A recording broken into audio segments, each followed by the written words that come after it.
عورت کو دنیاوی تعلیم حاصل کر کے ٹیچر یا ڈاکٹر بننا کیسا ہے؟ پہلے بھی اس کا جواب دیا جا چکا ہے کہ جائز ہے، پڑھ سکتے ہیں، اور دنیاوی تعلیم حاصل اصل بات یہ تعلیم کوئی دنیاوی نہیں ہوتی ہے، تعلیم کو یا علم کو دینی یا دنیاوی کہنا ہی بنیادی طور پر غلط ہے۔ جو ڈاکٹری کی تعلیم ہے یہ خود قرآن کریم کی تعلیم ہے، یعنی قرآن کریم سے اخذ شدہ تعلیم ہے۔ قرآن جا بجا کہتا ہے وَفِي أَنفُسِكُمْ أَفَلَا تُبْصِرُونَ، تمہارے نفسوں، باڈیوں، جسموں، وجودوں کے اندر خدا کی نشانیاں کیا تم کو نظر نہیں آتا؟ کیا تم غور نہیں کرتے؟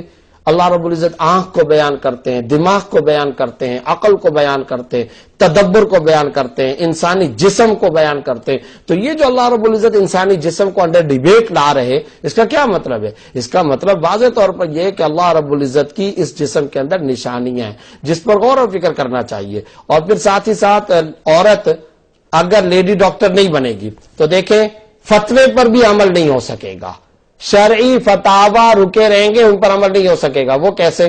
مثلا جب کوئی خاتون ہم سے سوال کرتی ہے کہ میں کسی بیماری کے اندر مبتلا ہوں، یا کوئی مرد سوال کرتا ہے میری بیوی، بیٹی، ماں، بہن بیماری کے اندر مبتلا ہے، تو اس کا علاج ہم کرا سکتے ہیں نہیں؟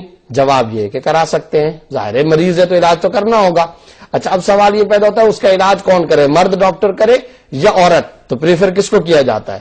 لیڈیز کا علاج لیڈیز سے کرایا جائے، لیڈی ڈاکٹر سے کرایا جائے۔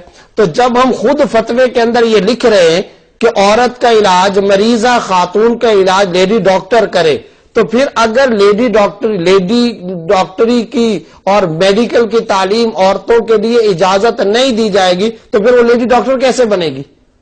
لیڈی ڈاکٹر تو تبھی بنے گی نا جب میڈیکل کی تعلیم حاصل کرے۔ تو میڈیکل کی تعلیم حاصل کرنا عورت کے لیے بالکل جائز ہے، ٹیچر بننا بالکل جائز ہے۔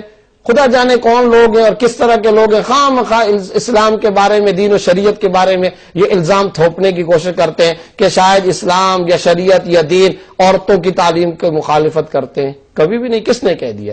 بلکہ اسلام تو سب سے زیادہ عورتوں کی تعلیم کا علم بردار ہے۔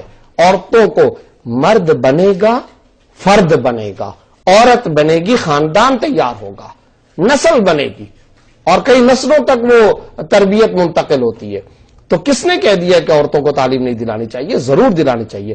ہاں یہ مطالبہ شریعت کرتی ہے اور کرنا چاہیے، اور بالکل جائز مطالبہ ہے کہ حدود شریعت کے اندر رہے، پردے کا اہتمام کرے، اور ہو سکے تو لیڈیز اور عورتوں کو عورتوں سے ہی تعلیم حاصل کرنی چاہیے۔ اس لیے ہم کہتے ہیں تعلیم کی مخالفت نہیں ہے، کو ایجوکیشن کی مخالفت ہے۔ مشکل تو یہ ہے نا کہ آج کل کا جو پروپیگنڈے کا اور دجالی میڈیا کا جو دور چل رہا ہے، اس دور کے سے جو پرفتن زمانے سے ہم گزر رہے ہیں، تو اس میں کیا ہو رہا ہے؟ اس میں یہ ہے کہ جو حدود بیان کی جاتی ہیں ان حدود کو اڑا دیا جائے، ان قیود کو اڑا دیا جائے، اور بیچ سے دائیں بائیں سے کاٹ کر اپنے مطلب کا جملہ نکال لیا جائے، اور اپنے مطلب کی عبارت نکال لی جائے، اور پھر اس کو پھیلا دیا جائے۔ اب کہا کیا جا رہا ہے کہ جناب عورتوں کو حدود شریعت میں رہ کر تعلیم حاصل کرنی چاہیے، حدود شریعت کے بغیر تعلیم نہیں حاصل کرنی چاہیے۔ اب میں نے یہ جملہ کہا ہے نا کہ حدود شریعت کے بغیر عورتوں کو تعلیم حاصل نہیں کرنی چاہیے، تو آج کل کا دجالی میڈیا کیا کرے گا؟ وہ یہ کام کرے گا، حدود شریعت کے بغیر یہ والا جملہ کاٹ دے گا اور اگلا جملہ لے آئے گا کہ جناب شریعت یہ کہتی ہے، علماء یہ کہتے ہیں عورتوں کو تعلیم نہیں حاصل کرنی چاہیے۔ اور بھائی کس نے کہہ دیا؟ کب کہا؟